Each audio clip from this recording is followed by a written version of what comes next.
ನಮಸ್ತೆ ಎಲ್ರಿಗೂ welcome back to my YouTube channel. Gruhalakshmi ಯೋಜನೆಯ ಅಪ್ಡೇಟ್ಗೆ ತಮ್ಮೆಲ್ಲರಿಗೂ ಕೂಡ ಆತ್ಮೀಯವಾದ ಸ್ವಾಗತ. ಗೃಹಲಕ್ಷ್ಮಿ ಯೋಜನೆಯ 24 ಮತ್ತು 25ನೇ ಕಂತಿನ ಹಣ ಜಮಾ ಕುರಿತು ಸಾಕಷ್ಟು ಜನ ಫಲಾನುಭವಿಗಳು ಕಮೆಂಟ್ ಮಾಡ್ತಾನೆ ಇರ್ತಾರೆ. ಪ್ರತಿದಿನ ಗೃಹಲಕ್ಷ್ಮಿ ಯೋಜನೆಯ ಹಣ ಬಂದಿಲ್ಲ ಅಂತ ಹೇಳ್ಬಿಟ್ಟು ಈ ಒಂದು ವಿಡಿಯೋದಲ್ಲಿ ತಮ್ಗೆಲ್ರಿಗೂ ಕೂಡ ಒಂದು ಹೊಸ ಅಪ್ಡೇಟ್ ಬಂದಿರುವಂತದ್ದು. ಒಂದು ಹೊಸ ಅಪ್ಡೇಟ್ ಬಗ್ಗೆ ನಿಮ್ಮೆಲ್ಲರಿಗೂ ಕೂಡ ತಿಳಿಸ್ಕೊಡ್ತೀನಿ. ಎಲ್ಲರೂ ವಿಡಿಯೋನ ಕೊನೆವರೆಗೂ ನೋಡಿ, ತುಂಬಾನೇ ಇನ್ಫಾರ್ಮೇಟಿವ್ ಆಗಿರುತ್ತೆ. ಹಾಗಾದ್ರೆ ಬನ್ನಿ ವಿಡಿಯೋ ಶುರು ಮಾಡೋಣ. ವಿಡಿಯೋ ಶುರು ಮಾಡೋದಕ್ಕಿಂತ ಮುಂಚೆ ನೀವೇನಾದ್ರೂ ನಮ್ಮ ಚಾನಲ್ನ ಹೊಸದಾಗಿ ನೋಡ್ತಾ ಇದ್ರೆ, ಇನ್ನೂ ಕೂಡ ಚಾನಲ್ಗೆ ಸಬ್ಸ್ಕ್ರೈಬ್ ಆಗಿಲ್ಲ ಅಂತಂದ್ರೆ ನಮ್ಮ ಚಾನಲ್ಗೆ ಸಬ್ಸ್ಕ್ರೈಬ್ ಮಾಡ್ಕೊಳ್ಳಿ. ಹಾಗೇನೆ ವಿಡಿಯೋಗೊಂದು ಲೈಕ್ ಕೊಟ್ಬಿಟ್ಟು ವಿಡಿಯೋ ನೋಡೋದಕ್ಕೆ ಶುರು ಮಾಡಿ.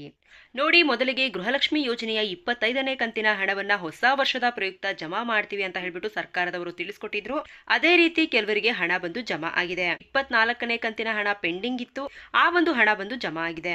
ಇನ್ನು ಕೆಲವೊಂದಿಷ್ಟು ಜನ ನಮ್ಗೆ 25ನೇ ಕಂತಿನ ಹಣನೇ ಬಂದ್ಬಿಟ್ಟಿದೆ ಅಂತ ಹೇಳಿ ಕಮೆಂಟ್ ಅನ್ನ ಕೂಡ ಮಾಡ್ತಾ ಇದ್ರು. ನೋಡಿ, ಈಗ ಗೃಹಲಕ್ಷ್ಮಿ ಯೋಜನೆಯ 24ನೇ ಕಂತಿನ ಹಣ ಪೆಂಡಿಂಗ್ ಇದೆ. ಸಾಕಷ್ಟು ಜನ ಫಲಾನುಭವಿಗಳಿಗೆ ಇನ್ನೂ ಕೂಡ 24ನೇ ಕಂತಿನ ಹಣನೇ ಬಂದಿಲ್ಲ.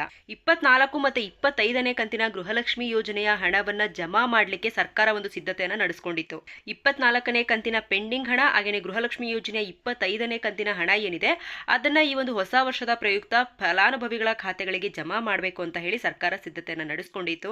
ಆಗ ಕೆಲವರಿಗೆ ಹಂತ ಹಂತವಾಗಿ ಏನಾಗ್ತಾ ಇತ್ತು ಅಂದ್ರೆ, ಪೆಂಡಿಂಗ್ ಇರುವಂತಹ ಫಲಾನುಭವಿಗಳಿಗೆ, ಆದ್ರೆ 24ನೇ ಕಂತಿನ ಹಣ ಯಾರಿಗೆಲ್ಲ ಬಂದಿರಲಿಲ್ಲ ನೋಡಿ ಅಂತ ಒಂದು ಫಲಾನುಭವಿಗಳಿಗೆ ಕೆಲವರಿಗೆ 24ನೇ ಕಂತಿನ ಹಣ ಬಂದು ಜಮಾ ಆಯಿತು. 25ನೇ ಕಂತಿನ ಹಣ ಅಂದ್ರೆ ಸಾಕಷ್ಟು ಫಲಾನುಭವಿಗಳಿಗೆ ಇಲ್ಲಿ ಏನಾಗ್ತಿದೆ ಅಂದ್ರೆ, ಫಲಾನುಭವಿಗಳಿಗೆ ಹಣನೇ ಜಮಾ ಆಗ್ಲಿಲ್ಲ. ಹಾಗಾಗಿ ಸಾಕಷ್ಟು ಜನ ಕೇಳ್ತಿದ್ರು 24 ಮತ್ತು 25ನೇ ಕಂತಿನ ಹಣ. ನಮಗೆ ಕೆಲವೊಬ್ಬರಿಗೆ 24ನೇ ಕಂತಿನ ಹಣ ಪೆಂಡಿಂಗ್ ಹಣನೂ ಬಂದಿಲ್ಲ ಹೊಸ ವರ್ಷಕ್ಕೆ, ಇಲ್ಲಿ 25ನೇ ಕಂತಿನ ಹಣ ಕೂಡ ಬಂದಿಲ್ಲ. ನಾವೇನ್ ಮಾಡ್ಬೇಕು ಅಂತ ಹೇಳಿ ಫಲಾನುಭವಿಗಳು ಕೂಡ ನೀವು ಕೇಳ್ತಾ ಇದ್ದೀರಾ. ನೀವೇನ್ ಮಾಡ್ಬೇಕು ಅನ್ನೋದನ್ನ ನಾನು ತಿಳಿಸ್ಕೊಡ್ತೀನಿ. ಅದಕ್ಕಿಂತ ಮುಂಚೆ ಇಲ್ಲಿ ಒಂದು ಹೊಸ ಅಪ್ಡೇಟ್ ಇದೆ. ಅದೇನಪ್ಪಾ ಅಂದ್ರೆ, ಗೃಹಲಕ್ಷ್ಮಿ ಹಣದಿಂದ ಫ್ರಿಡ್ಜ್ ಖರೀದಿ, ಗೃಹಿಣಿಯ ಬದುಕಿಗೆ ತಂಪು ತಂದ ಗ್ಯಾರಂಟಿ ಯೋಜನೆ. ಇಲ್ಲಿ ರಾಯಚೂರಿನಲ್ಲಿ ರಾಜ್ಯ ಸರ್ಕಾರದ ಜನಪ್ರಿಯ ಗ್ಯಾರಂಟಿ ಯೋಜನೆಯಾದ ಗೃಹಲಕ್ಷ್ಮಿ ಯೋಜನೆ ಗ್ರಾಮೀಣ ಮಹಿಳೆಯರ ಬದುಕಿನಲ್ಲಿ ಬದಲಾವಣೆ ತರುತ್ತಿರುವುದಕ್ಕೆ ರಾಯಚೂರಿನಲ್ಲಿ ಮತ್ತೊಂದು ಉದಾಹರಣೆ ಸಿಕ್ಕಿದೆ. ಗೃಹಲಕ್ಷ್ಮಿ ಯೋಜನೆಯಡಿ ಪ್ರತಿ ಮಾಸ ದೊರೆಯುತ್ತಿದ್ದಂತಹ 2,000 ರೂಪಾಯಿ ಹಣವನ್ನ ಜಮಾ ಮಾಡಿಕೊಂಡು ಗೃಹಿಣಿಯೊಬ್ಬರು ಇಲ್ಲಿ ಫ್ರಿಡ್ಜ್ ಅನ್ನ ಖರೀದಿ ಮಾಡಿದ್ದಾರೆ. ರಾಯಚೂರು ಜಿಲ್ಲೆಯ ಸಿಂಧನೂರು ತಾಲೂಕಿನ ಉಪ್ಪರದೊಡ್ಡಿ ಗ್ರಾಮದ ನಿವಾಸಿ ಹನುಮಮ್ಮ ನಡುಲಮನೆಯವರು ಗೃಹಲಕ್ಷ್ಮಿ ಯೋಜನೆಯಡಿ ಇದುವರೆಗೂ ಪಡೆದಿರುವಂತಹ 23 ಕಂತುಗಳ ಹಣವನ್ನ ಖರ್ಚು ಮಾಡದೆ ಹಣವನ್ನ ಸಂಗ್ರಹಿಸಿ ಫ್ರಿಡ್ಜ್ ಅನ್ನ ಖರೀದಿ ಮಾಡಿರುವಂತದ್ದು. ಈ ಮೂಲಕ ತಮ್ಮ ಕುಟುಂಬದ ದಿನನಿತ್ಯದ ಜೀವನ ಇನ್ನಷ್ಟು ಸುಲಭಕರ ಆಗಿದೆ ಅಂತ ಹೇಳಿ ಅವರು ತಿಳಿಸ್ಕೊಟ್ಟಿದ್ದಾರೆ. ಇಲ್ಲಿ ಫ್ರಿಡ್ಜ್ ಖರೀದಿಯಿಂದ ಆಹಾರ ವಸ್ತುಗಳು ಸುರಕ್ಷಿತವಾಗಿ ಸಂಗ್ರಹಿಸಲು ಸಾಧ್ಯವಾಗಿದ್ದು ಮನೆಯ ಕೆಲಸಗಳಿಗೆ ಹೆಚ್ಚಿನ ಅನುಕೂಲವಾಗಿದೆ ಎಂದು ಹನುಮವ್ವ ಅವರು ಹೇಳಿರುವಂತದ್ದು.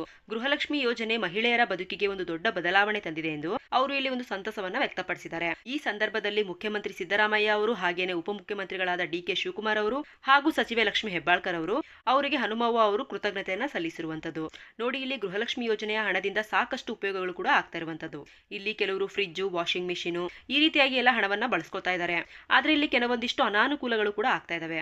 ಏನು ಅಂದ್ರೆ, ಈ ಒಂದು ಗ್ಯಾರಂಟಿ ಯೋಜನೆಗಳಿಗೆ ಹಣವನ್ನ ಸರ್ಕಾರದವರು ಮೀಸಲಿಟ್ಟಿದ್ದಾರೆ. ನಮ್ಮ ಮನೆಯಲ್ಲಿ ಕೆಲವು ವಿದ್ಯಾರ್ಥಿಗಳಿಗೆ ಸ್ಕಾಲರ್ಶಿಪ್ ಹಣವನ್ನ ಕೊಡ್ತಾ ಇಲ್ಲ. ಈ ರೀತಿಯಾದ ಸಮಸ್ಯೆಗಳು ಕೂಡ ಆಗ್ತಾ ಇದೆ.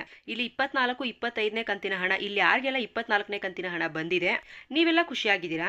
ಯಾರಿಗೆಲ್ಲ ಇನ್ನೂ ಕೂಡ 24ನೇ ಕಂತಿನ ಹಣ ಬಂದಿಲ್ಲ ನೋಡಿ, ಯಾರಿಗೆಲ್ಲ ಪೆಂಡಿಂಗ್ ಇದೆ ನೋಡಿ, ನಿಮ್ಗೆಲ್ರಿಗೂ ಇವತ್ತು ಹಣ ಜಮಾ ಆಗುತ್ತೆ. ಅಂದ್ರೆ ಇವತ್ತಿಂದ ಹಣ ಜಮಾ ಆಗುವಂತದ್ದು. ಮತ್ತೆ ಗೃಹಲಕ್ಷ್ಮಿ ಯೋಜನೆ 25ನೇ ಕಂತಿನ ಹಣ ಇನ್ನು ಫಲಾನುಭವಿಗಳಿಗೆ ಬಿಡುಗಡೆನೆ ಆಗಿಲ್ಲ. ಯಾರಿಗೆಲ್ಲ ಮೊದಲಿಗೆ 24ನೇ ಕಂತಿನ ಹಣ ಬಂದಿತ್ತು ನೋಡಿ, ಅಂತವ್ರಿಗೆ ಇನ್ನು ಕೂಡ 25ನೇ ಕಂತಿನ ಹಣ ಬಂದಿಲ್ಲ. ಅಂತವ್ರಿಗೂ ಕೂಡ ಗೃಹಲಕ್ಷ್ಮಿ ಯೋಜನೆ 25ನೇ ಕಂತಿನ ಹಣ ಕೂಡ ಆದಷ್ಟು ಬೇಗ ಜಮಾ ಆಗುತ್ತೆ. ಅಂತವ್ರಿಗೆಲ್ಲ ಇವತ್ತು 25ನೇ ಕಂತಿನ ಹಣ ಜಮಾ ಆಗುವಂತಹ ಸಾಧ್ಯತೆ ಇದೆ. ಇವತ್ತು ಜಮಾ ಆಗುತ್ತೆ ಅಂದಿದ ತಕ್ಷಣ ಈಗಲೇ ಜಮಾ ಆಗುತ್ತೆ ಅಂತ ಅಲ್ಲ, ಹಂತ ಹಂತವಾಗಿ ಹಣ ಬಂದ್ಬಿಟ್ಟು ಜಮಾ ಆಗುತ್ತೆ. ಕೆಲವರಿಗೆ ಸೋಮವಾರ ಬರುತ್ತೆ, ಕೆಲವರಿಗೆ ಮಂಗಳವಾರ ಬರುತ್ತೆ, ಇನ್ನು ಕೆಲವರಿಗೆ ಬುಧವಾರ ಬರುತ್ತೆ. ಈಗ ನಿಮ್ಗೆ ಗೃಹಲಕ್ಷ್ಮಿ ಯೋಜನೆ 24 ಮತ್ತೆ 25ನೇ ಕಂತಿನ ಹಣದಲ್ಲಿ ಯಾವ ಕಂತಿನ ಹಣ ನಿಮ್ಗೆ ಬಂದಿದೆ, ಹಾಗೇನೆ ಯಾವ ಕಂತಿನ ಹಣ ನಿಮ್ಗೆ ಬಂದಿಲ್ಲ ಅನ್ನೋದನ್ನ ಪ್ರತಿಯೊಬ್ರು ಕೂಡ ವಿಡಿಯೋಗೆ ಲೈಕ್ ಮಾಡ್ಬಿಟ್ಟು ಕಮೆಂಟ್ ಮುಖಾಂತರ ತಿಳಿಸಿ. ಹಣ ಬಂದಿದ್ರೆ ಹಣ ಬಂದಿದೆ ಅಂತ ಹೇಳಿ ವಿಡಿಯೋಗೊಂದು ಲೈಕ್ ಮಾಡ್ಬಿಟ್ಟು ಕಮೆಂಟ್ ಮಾಡಿ ತಿಳಿಸಿ. ಹಣ ಬಂದಿಲ್ಲ ಅಂದ್ರೂ ವಿಡಿಯೋಗೊಂದು ಲೈಕ್ ಮಾಡ್ಬಿಟ್ಟು ಕಮೆಂಟ್ ಮಾಡಿ ತಿಳಿಸಿ. ಇದಾಗಿತ್ತು ಇವತ್ತಿನ ಗೃಹಲಕ್ಷ್ಮಿ ಯೋಜನೆಯ ಅಪ್ಡೇಟ್. ನಿಮ್ಗೆಲ್ರಿಗೂ ಕೂಡ ಇದೇ ರೀತಿಯಾದ ಗೃಹಲಕ್ಷ್ಮಿ ಯೋಜನೆಯ ಹೆಚ್ಚು ಅಪ್ಡೇಟ್ಸ್ಗಳು ಬೇಕು ಅಂತ ಹೇಳಿದ್ರೆ ನಮ್ಮ ಚಾನಲ್ಗೆ ಸಬ್ಸ್ಕ್ರೈಬ್ ಮಾಡ್ಕೊಳ್ಳಿ.